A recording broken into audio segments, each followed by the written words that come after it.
You're listening to the Archaeology Podcast Network.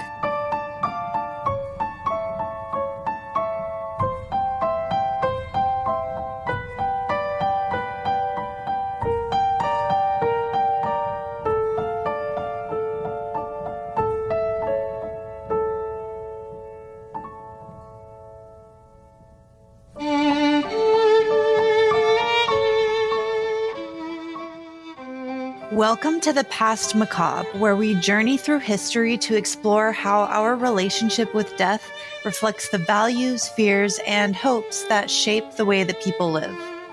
I'm your host, Stephanie Rice. Thank you for joining me for episode 7, Guardians of Eternity, Death Gods and Goddesses.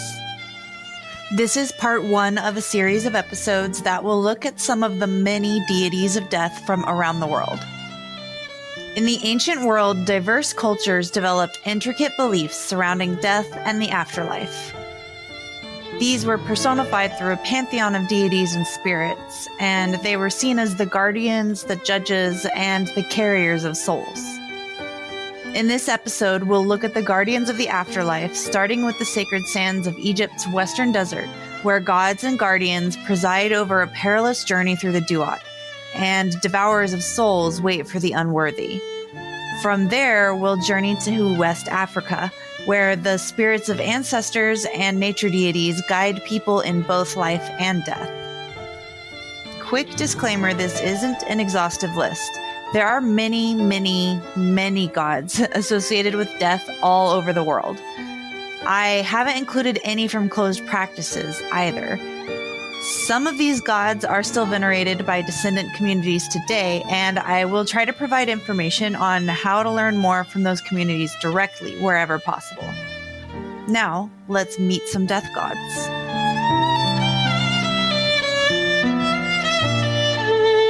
We'll start with some of the many deities associated with death in ancient Egypt. Dynastic Egypt lasted over 2,700 years, and shifts in belief happened many times over the course of the centuries. Some gods gained more prominence and associations, while some were fused into new gods altogether, and then others disappeared entirely. This means that there were many gods and goddesses associated with death throughout Egypt's long history, and their importance changed based on the region and time period. First, Osiris, one of the most recognizable of ancient Egypt's death gods, represents fertility and kingship. He rules in the underworld, but he has little power over death itself and mainly acts as a shepherd for the reborn souls in the afterlife. This is why his symbols are the crook and flail. He is sometimes depicted as the final judge presiding over whether or not the deceased gets to go to a good afterlife, but often the other gods are the true judges, and he's just watching the proceedings, most often from his throne. He represents the annual cycle of grain from seed to harvest, and that's dependent on the annual floods of the Nile. He also represents the continuous cycle of kingship passing from father to son that's required to maintain Ma'at, or the universal balance that ensures those annual cycles continue. According to myth, he was a just and prosperous ruler who was cut down in his prime by his jealous brother Set, who dismembered his body and scattered the pieces across Egypt. Osiris's wife, Iset, otherwise known as Isis, retrieved and reassembled his remains, which allowed Osiris to be resurrected. But one piece was missing, so he was unable to return to the living world, and so he became ruler of the underworld, the Duat. His son, Horus, takes the throne back from Set and then rules on Earth, the kingship reborn through him. Osiris is often depicted as a mummified figure with green skin, symbolizing rebirth and fertility, not because he's the undead. Archaeological excavations at Abydos have uncovered temples and cenotaphs dedicated to him, where huge annual festivals that reenacted his death and resurrection would draw crowds from all over Egypt. This helped to continue that annual cycle of rebirth and balance that was at its core part of the daily lives of the ancient Egyptians.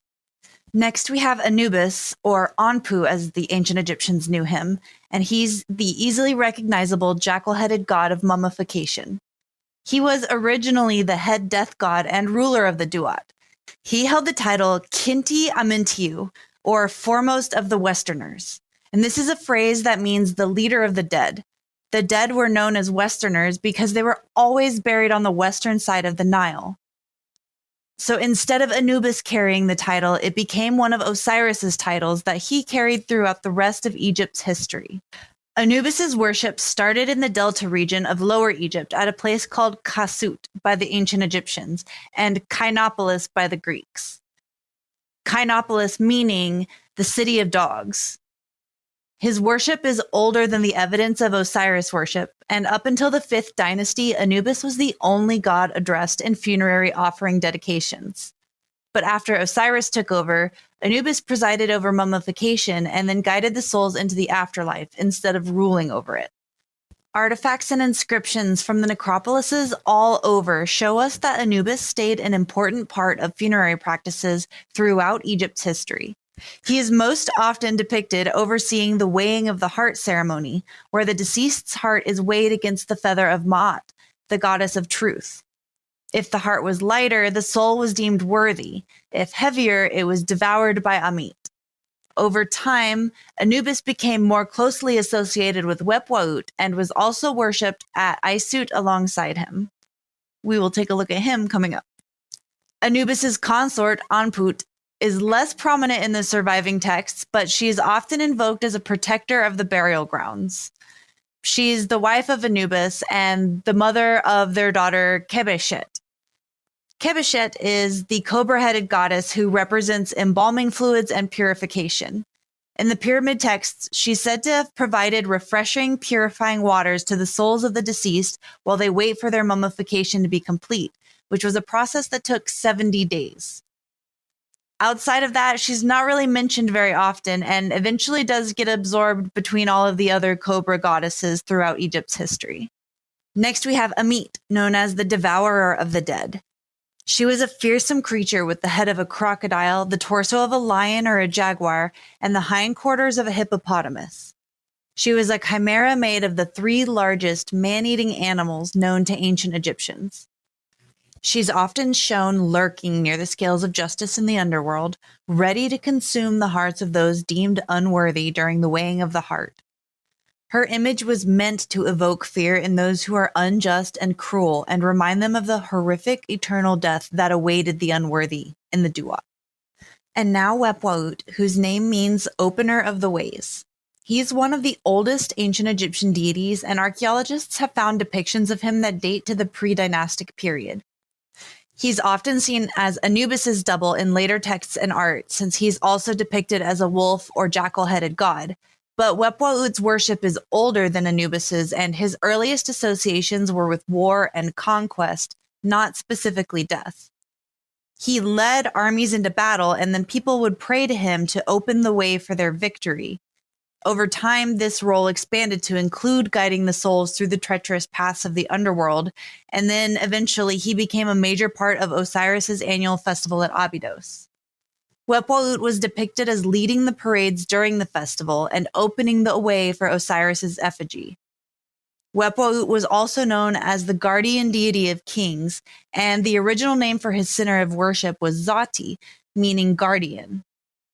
Eventually, Anubis became associated with this site as well, and both canine-headed gods were worshipped here, which led the Greeks to call it Lycopolis, or City of the Wolf. Several canine mummies have been found here over the decades, and recent DNA research has confirmed that many were actually African golden wolves and not just domestic dogs. This is very important considering the association that both Anubis and Wepwaut had with wolves. Today, the city is known as Asyut, and it's still a bustling city and center of worship. It's one of the largest Coptic Christian communities. Today, the city still has a major textile industry, and they're actually one of the few cities left that's maintaining a very specific cultural practice called Tul Biteli, which is also called Asut, named after the city, and it's a very specific type of textile that's used in a lot of formal dress. Next, we have Khonsu, the lunar god whose name means traveler, and he was the original devourer of the hearts of the dead in the pyramid texts and the coffin texts before Amit took over in the New Kingdom. He's depicted as a falcon-headed god and was associated with time, healing, navigation, and travelers. This extends to those traveling in the Duat too. For the living, he was believed to influence the well-being of the king, the nation, nature, and people. The Temple of Khonsu at Karnak features reliefs depicting his role in the divine birth of pharaohs and his protective qualities. In one story preserved on a stela at Karnak, a Nubian princess falls very ill and a statue of Khonsu is sent to her. Through the statue, Khonsu was able to fully heal her and demonstrate that he was so powerful he could extend his reach outside of Egypt. For the dead, he was invoked as a guide and as a warrior. In what's known as the cannibal hymn in the pyramid texts, Khonsu and Shesmu, the god of perfume, oils, wine, and celebrations, helped the deceased king kill and butcher the gods so that the king could eat them to gain their powers and immortality. Luckily, more often, Khonsu was invoked as a guide for souls in the afterlife, much less violently, illuminating their path through the darkness of Duat and guiding them towards the rebirth the way that he is reborn with each new moon. And then next we have Sokar or Seker, the falcon-headed god who was associated with the Memphite necropolis that was named after him, Saqqara. He was the protector of the deceased there, and he was celebrated during the festival of Sokar, and these rituals emphasized his role in regeneration and safeguarding the dead. The festival of Sokar was very similar to the festival of Osiris that was held at Abydos, and they both centered around the annual planting cycles and celebrated rebirth. Archaeologists have found statues and amulets from the tombs around Saqqara that depict him as a mummified falcon or a mummified falcon-headed man, similar to how Osiris is depicted as a mummy. One of Sokar's main symbols was an onion, both because it grew underground in his domain and because onions were used during the embalming process to mask any unpleasant smells that were coming from the deceased. During the festival of Sokar, people would wear onions on a string around their neck in recognition of his sacred plant. In the Book of the Dead and in the Amduat, two funerary texts from the Middle and New Kingdoms, he rules over his own section of the Duat called Imhet. It's a vast desert island in the middle of the primordial waters in the Duat, and it's at the deepest, darkest part of the sun god's nightly journey. In later traditions that start around the end of the dynastic period and go into the Ptolemaic period, Sokar is merged with Osiris and then the god of crafters Ta, to become Ta Seker Osiris, who represented birth through Ta and his creations, death through Seker and his underworld connotations, and resurrection through Osiris and his rebirth cycle. And now we look at Serket, who is another one of the oldest deities in Egypt.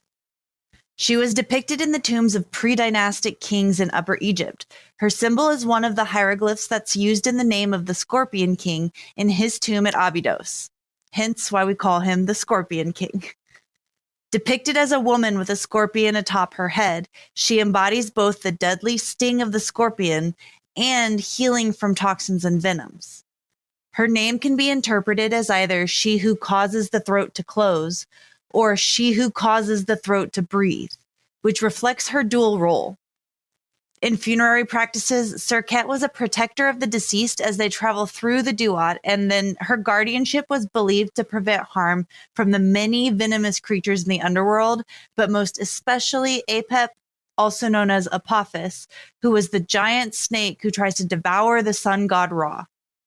In addition to protecting souls, Serket was one of the four goddesses alongside Isis or Aset, Nephthys, and Neith, who guarded the canopic jars containing the internal organs of the mummified.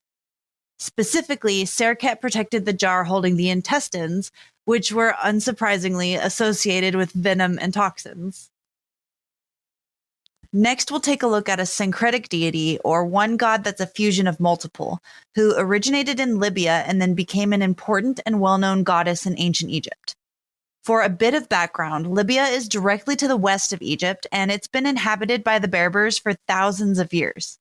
The ancient Egyptians called the land Tehenu, and they were constantly in violent conflict with one another. The oldest confirmed evidence of an Egyptian military campaign into Libya dates to the pre-dynastic period. Archaeologists found a relief in 1995 that shows the Scorpion King victorious over the people of Tehenu. The Scorpion King was the ruler of Egypt just before Narmer unified it. He likely played a very important role in the unification before Narmer came along to finish the job.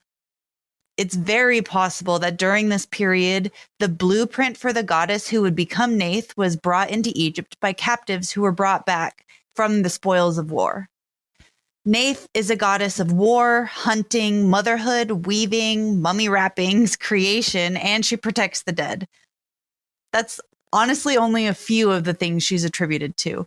A lot of her worship has changed over time to suit the needs of whatever mother goddess she needed to sort of embody at the time. Archaeological evidence indicates that she was a Libyan goddess first, and her worship traveled east into Egypt, where a temple was established at Sais in the Nile Delta. Her worship quickly spread throughout the pre-dynastic period so that she rose to be the most important goddess during the early dynastic period, and she had a temple dedicated to her at Men-Nefer or Memphis, which was the first capital of Egypt. Therefore, having a temple there within the capital was a very big deal. Her name is also found within the names of many First Dynasty rulers. I've seen some researchers estimate it at about 40% of the rulers have Neith in their name. One of the most famous is Mer-Neith, the first woman to rule Egypt. Depictions of Neith often show her wearing the red crown of Lower Egypt and holding a bow and arrow in the same manner a king would be depicted to show their protective role over the land and its people. The first of these depictions dates to during or just after Mer-Neith ruled. So maybe this was commissioned by her intentionally to use imagery to legitimize her rule, and then the style caught on and lasted into the late period, where we see other depictions of her cast in bronze this way. We don't have evidence of Mer-Neith depicting herself in masculine king garb, which could be due to the fact that she simply never depicted herself that way.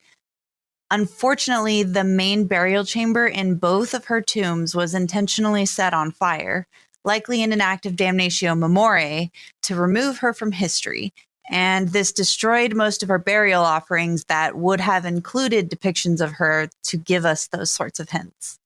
Later in the New Kingdom, the famous queen who became king, Hatshepsut, did depict herself as a man and used masculine king names, and so did Nefertiti after her. Iconography linking current rulers to those of the past was used quite often in Egypt's history, and since Egypt was a patriarchy, it was likely a good political move for sovereign women rulers to depict themselves in the same manner as their masculine predecessors. Neith is referred to as a mother goddess and given female determinatives most often, but she's also given male determinatives from time to time, and one of Neith's titles that's found in her temple at Esna calls her the male who acts the role of the female who acts the role of the male. In the temple at Dendera, Neith is also described as 2/3 male and 1/3 female. She's one of the only deities with no parents and no consort. She's the only creator god not associated with male sexual fertility. In one version of the ancient Egyptian creation myth, she's the creator god instead of the sun god Atum, and she creates herself out of the primordial waters and then created the earth and the other gods. Instead of using bodily fluids like Atum, who used his tears, semen, and spit in the various versions of his myth, it was believed that Neith could weave anything that she deeply desired into existence, and that was how she created the earth and her children Ra, Apep, Sobek, and Serket.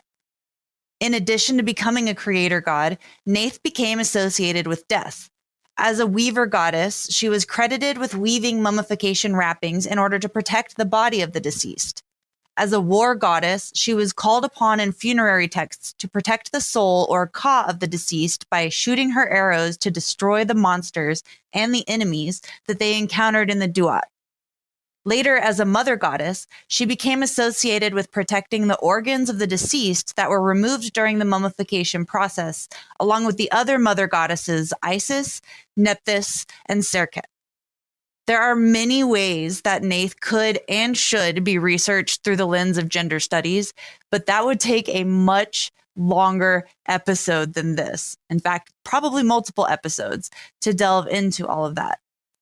There are several other gods who were worshipped in Egypt as long as she was, and they didn't undergo as many changes as Neith did when it came to her iconography and even the gender that she was presented in.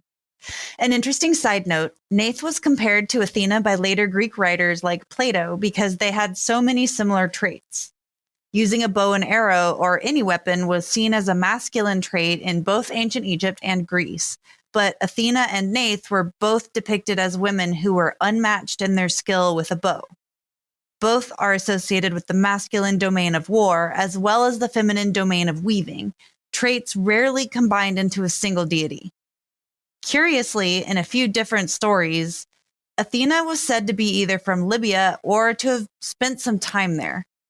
It's possible that they both originated from the same Libyan goddess and then changed over time into these two different goddesses, one molded to fit into the Egyptian pantheon and the other into the Greek pantheon. Unfortunately, the evidence is circumstantial at best when it comes to trying to trace the origins of gods and goddesses this way. There are researchers who are working to piece it all together, but it is a lot of hard work. Next, we'll journey to West Africa, a region rich in diverse cultures, languages, and spiritual traditions. Among them are the Akan people of modern-day Ghana, Ivory Coast, and parts of Togo.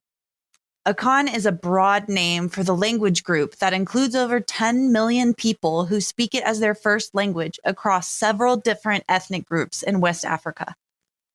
They all share an overlapping yet distinct cultural belief system, so I will summarize the broader concepts, but they may not be the same for every cultural group within the Akan people umbrella.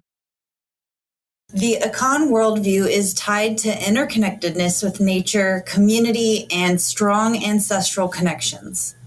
Their spiritual practices differ from group to group, but overall they emphasize the interplay between supernatural and the natural as part of everyday life. Spirits of ancestors and the deities do have a realm of their own, but it's intertwined with the material world. Instead of existing in a realm completely separate and inaccessible to humanity, they can and do frequently interact with humans and the material world. The god of death in Akan beliefs is Owo, and his name is the Akan word for death. He's depicted as a formidable giant with a single piercing eye that sees through all illusions and lies.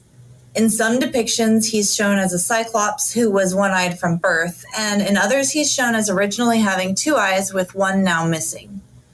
He wields a sharp sword that kills anyone in one stroke, regardless of their power or virtue. He cannot be bribed nor tricked by mortals or even gods. In one myth, Owo even kills the creator god, who had believed he was immune to death. Owo's symbol is a ladder, and a common Akan proverb is, "Death's ladder is not climbed by just one person," reflecting the inevitability and universality of death. Archaeological finds in Akan burial grounds near Kumasi have revealed ceremonial weapons just like the sword Owo wields. Myths portray him as indifferent to wealth, status, or power, and this reflects the way that the Akan people felt about death as an equalizer. His role has changed slightly in modern times through syncretic adoption of Christianity or Islam in some places, so he is no longer depicted in the same exact ways anymore, but he is still an important part of the modern Akan belief system. Next is Amokye, the guardian of Asamando, the Akan land of the ancestors.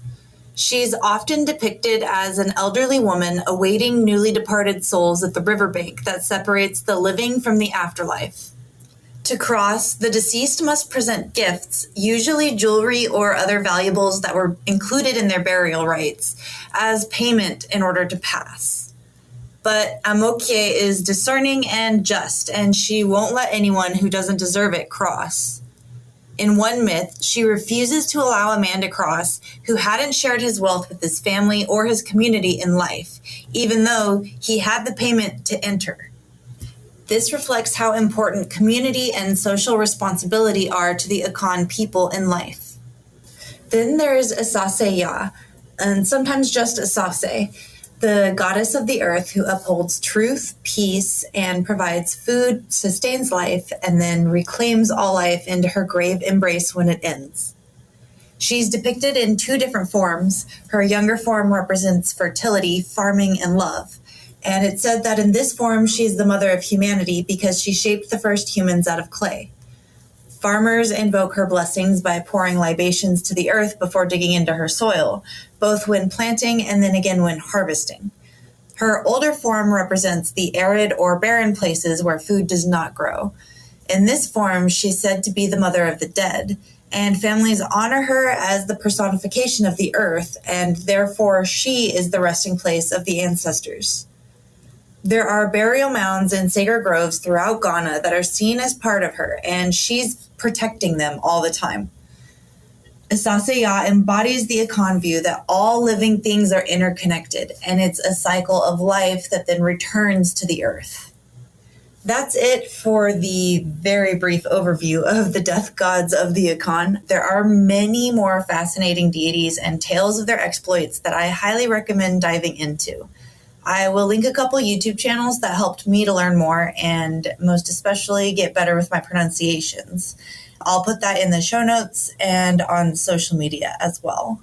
Join me for the next episode where we will continue learning about the gods of death from around the world. Until next time. Thanks for listening. Be sure to subscribe to keep up with new releases. Please leave a rating and a comment. That helps the show reach others who may be interested in the Past Macabre.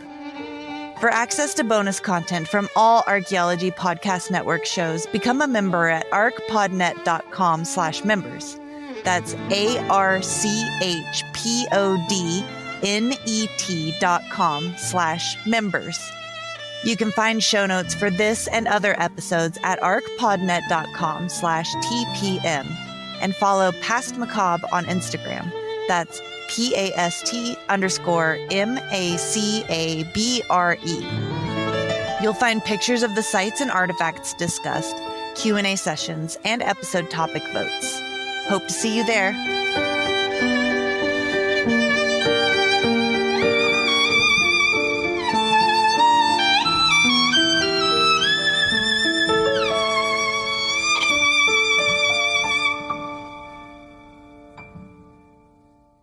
The Archaeology Podcast Network is 10 years old this year. Our executive producer is Ashley Airy, our social media coordinator is Matilda Siebrecht, and our chief editor is Rachel Roden. The Archaeology Podcast Network was co-founded by Chris Webster and Tristan Boyle in 2014 and is part of Culturo Media and DigTech LLC. This has been a presentation of the Archaeology Podcast Network. Visit us on the web for show notes and other podcasts at www.archpodnet.com. Contact us at chris@archaeologypodcastnetwork.com.